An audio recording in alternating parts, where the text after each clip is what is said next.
দেখো বন্ধুরা, আমি এক জায়গায় যাওয়ার জন্য বের হচ্ছি।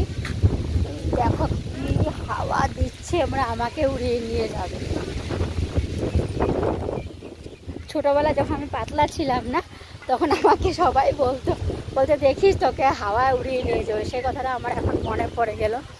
এখন তো একটু মোটা হয়েছে, এখন উড়িয়ে নিয়ে যাবে না, তবুও বলছি মনে হচ্ছে কি আমাকে উড়িয়ে নিয়ে যাবে। এত হাওয়া দিচ্ছে, দেখো গাছটা কীভাবে লড়ছে। এদিকে যা, এদিকে কোথায় যাবি?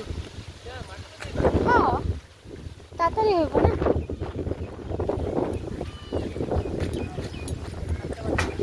শর্টকাটে যাব, একটা ক্ষেতের উপর দিয়ে যাব শর্টকাটে। দিদির বাড়ি থেকে এই ক্ষেতটা পার হলে কাকিমণির বাড়ি, তাই আমি শর্টকাটে চলে যাচ্ছি ক্ষেত দিয়ে দিদির বাড়ি থেকে কাকিমণির বাড়ি।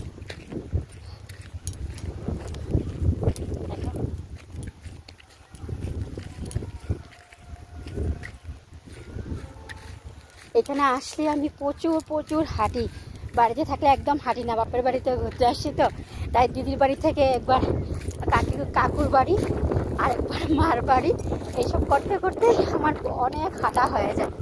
আজকে দেখো হেঁটে হেঁটে যাচ্ছি।